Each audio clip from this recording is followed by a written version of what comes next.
Assalamualaikum warahmatullahi wabarakatuh.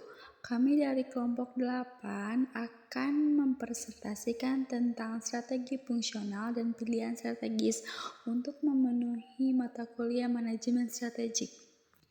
Isi presentasi yang akan kelompok kami sampaikan ada perkenalan kelompok, strategi fungsional, strategi pemasaran, strategi keuangan, strategi R&D, strategi operasi, strategi pembelian, strategi logistik, strategi MSDM, strategi teknologi, strategi yang harus dihindari.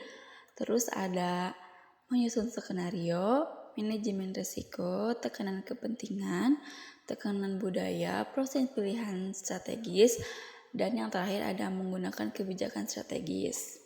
Baik, kami akan memperkenalkan kelompok dulu.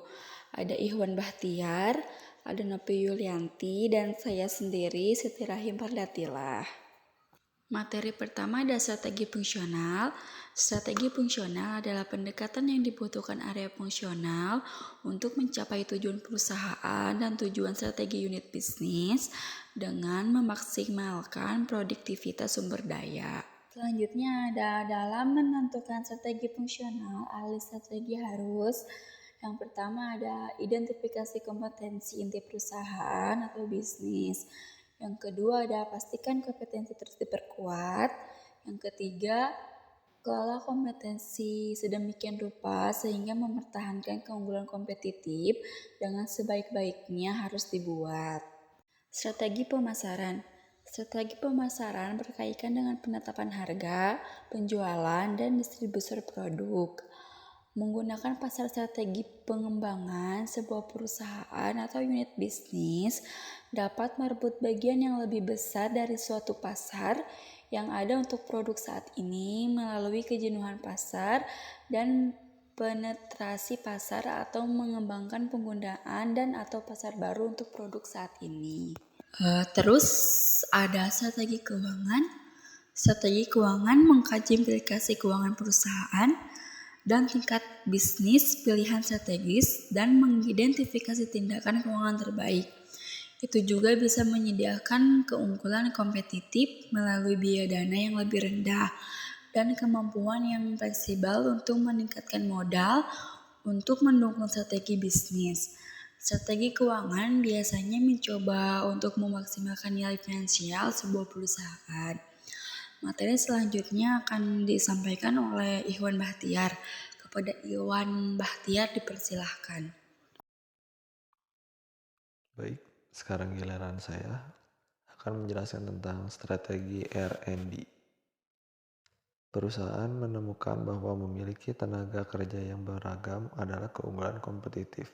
Perusahaan mengikuti strategi kompetitif diferensiasi melalui kualitas tinggi, menggunakan masukan dari bawahan dan rekan kerja dalam penilaian kinerja secara luas daripada perusahaan yang mengikuti strategi bisnis lainnya.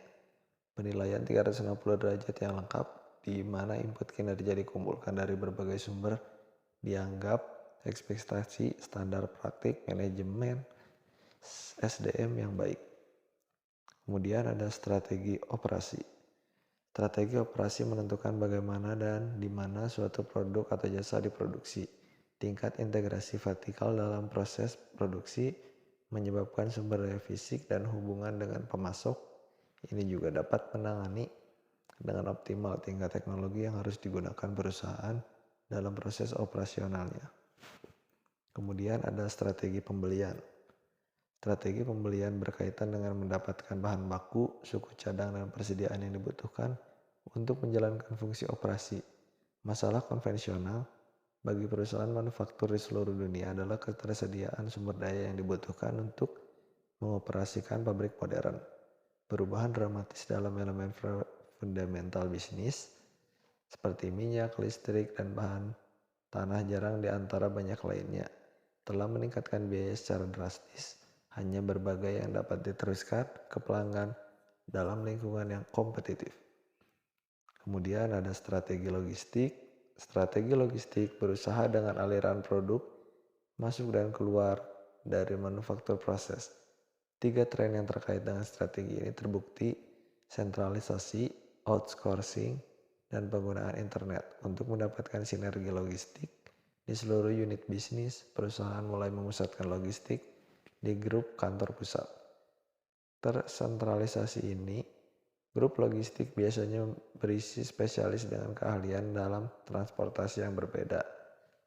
Mode seperti kereta api atau truk, mereka bekerja untuk menggabungkan volume pengiriman di seluruh perusahaan untuk mendapatkan kontrak yang lebih baik dengan pengirim. Kemudian ada strategi manajemen sumber daya manusia. Perusahaan menemukan bahwa memiliki 3 kinerja yang beragam adalah keunggulan kompetitif. Perusahaan mengikuti strategi kompetitif diferensiasi melalui kualitas tinggi, menggunakan masukan dari bawahan dan rekan kerja dalam penilaian kerja secara lebih luas daripada perusahaan yang mengikuti strategi bisnis lainnya. Penilaian 360 derajat yang lengkap, di input kinerja dikumpulkan dari berbagai sumber, dianggap ekspektasi standar praktik manajemen sumber daya manusia yang baik. Kemudian ada strategi teknologi informasi.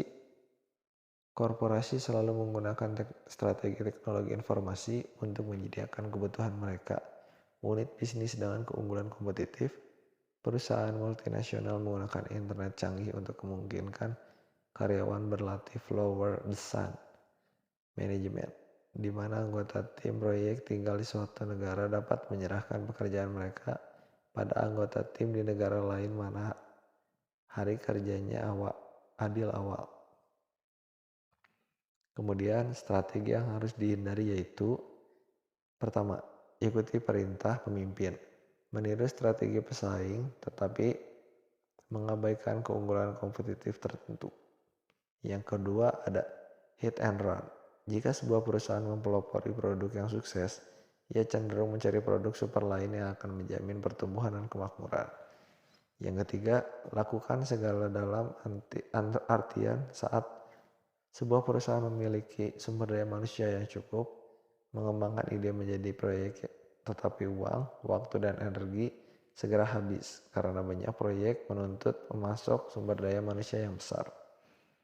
Dan yang terakhir, kehilangan tangan dalam arti sebuah perusahaan mungkin berinvestasi terlalu banyak dalam strategi tertentu, bahwa manajemen puncak tidak mau menerima kegagalan.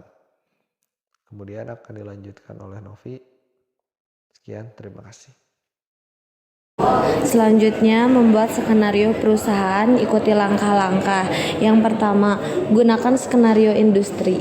Yang kedua, mengembangkan laporan keuangan ukuran umum. Yang ketiga, buat laporan keuangan pro forma yang terperinci untuk setiap alternatif strategis. Manajemen terhadap risiko. Daya tarik alternatif strategi tentunya sebagai merupakan fungsi dari jumlah risiko yang ditimbulkannya. Risiko tidak hanya terdiri dari kemungkinan strategi akan efektif, tetapi juga dari jumlah aset yang harus dialokasikan korporasi untuk itu strategi dan lamanya waktu aset tidak akan bersedia untuk penggunaan lain. Selanjutnya ada tekanan dari pemangku kepentingan. Daya tarik alternatif strategis dipengaruhi oleh kesesuaiannya yang dirasakan dengan pemangku kepentingan utama dalam lingkungan tugas perusahaan. Kreditur ingin membayar waktu, serikat pekerja memberikan tekanan untuk upah yang sebanding dan jaminan pekerjaan. Pemerintah dan kelompok kepentingan menuntut tanggung jawab sosial. Pemegang saham menginginkan dividen. Semua tekanan ini harus diberikan beberapa pertimbangan dalam pemilihan alternatif terbaik. Tekanan dari budaya perusahaan. Daya tarik alternatif strategis dipengaruhi oleh kesesuaiannya yang dirasakan dengan pemangku kepentingan utama dalam lingkungan tugas perusahaan. Kreditur ingin dibayar waktu. Serikat pekerjaan memberikan tekanan untuk upah yang sebanding dan dijamin pekerjaan. Pemerintah dan kelompok kepentingan menuntut tanggung jawab sosial. Pemegang saham menginginkan dividen. Semua tekanan ini harus diberikan beberapa pertimbangan dalam pemilihan alternatif terbaik. Proses pilihan strategis. Yang pertama, menyusun skenario. Pertimbangan penting dalam pemilihan strategi adalah kemampuan masing-masing alternatif untuk memenuhi tujuan yang disepakati dengan sumber daya paling sedikit. Yang kedua, keunggulan kompetitif yang dikembangkan sebelumnya menggunakan kerangka kerja Frio adalah tempat yang sangat baik untuk memulai. Oleh karena itu, penting untuk mengembangkan implementasi tertaife untuk mengatasi kesulitan yang dihadapi. Menggunakan kebijakan untuk memadu pilihan strategis. Pemilihan alternatif strategis terbaik bukanlah akhir dari perumusan strategi. Itu organisasi kemudian harus terlibat dalam pengembangan kebijakan. Kebijakan menentukan pedoman yang luas untuk implementasi, mengalir dari strategi yang dipilih. Kebijakan memberikan panduan untuk pengambilan keputusan dan tindakan di seluruh organisasi. Mereka adalah prinsip-prinsip di mana perusahaan beroperasi sehari-hari. Sekian presentasi yang dapat kami sampaikan. Mohon maaf apabila ada kesalahan. Wassalamualaikum warahmatullahi wabarakatuh.